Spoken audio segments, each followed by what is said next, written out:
Bonjour, morning brief du 23 octobre 2019.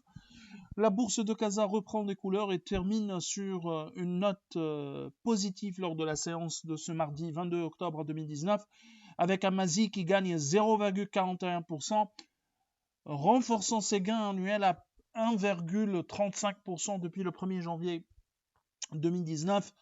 Mais les volumes restent faibles. Disons, on est sur un marché décidément calme, mais au moins une orientation positive constatée lors de la séance de ce mardi 22 octobre.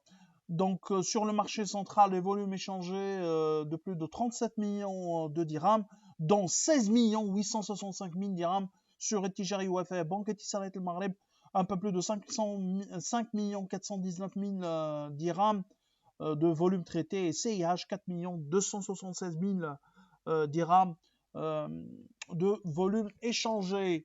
Pour ce qui est des principaux écarts de la journée, Strock Industrie gagne 9,94%, Mansa Maroc qui prend également 2,46% et BCP qui monte de 1,73%. Taqa Morocco accuse la plus forte baisse avec un recul de 2,21%. Sonacide perd 1,82%, Naql lâche 1,37% et Dijway qui cède 1,27%. Alors, l'actualité pour ce matin, c'est essentiellement du macro, avec l'indice des prix à la consommation qui a accusé au cours du mois de septembre 2019 un recul de 0,2% en rythme mensuel, traduisant un peu l'affaiblissement de la demande lors de ce mois de septembre, essentiellement sur les produits alimentaires qui ont accusé un repli de 1% lors de ce mois de septembre, alors que les produits non alimentaires ont enregistré une hausse de 0,2%.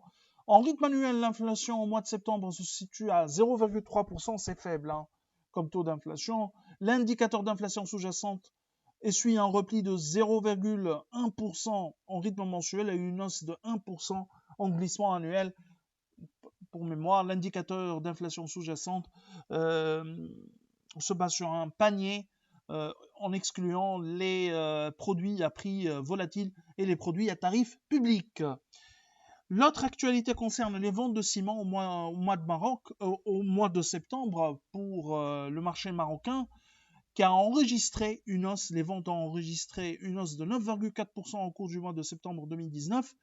Depuis le début de l'année, les ventes de ciment affichent une progression de 2%. Selon les chiffres de la Direction des études et des prévisions financières relevant du ministère de l'économie, des finances et de la réforme de l'administration, T3 était le plus mauvais trimestre depuis le début de l'année, une baisse de 3,6%. Cette baisse a été moins importante grâce à un mois de septembre où il y a eu une progression de 9,4% des ventes. Nous vous remercions pour votre attention et on vous donne rendez-vous pour demain matin. Au revoir, à demain.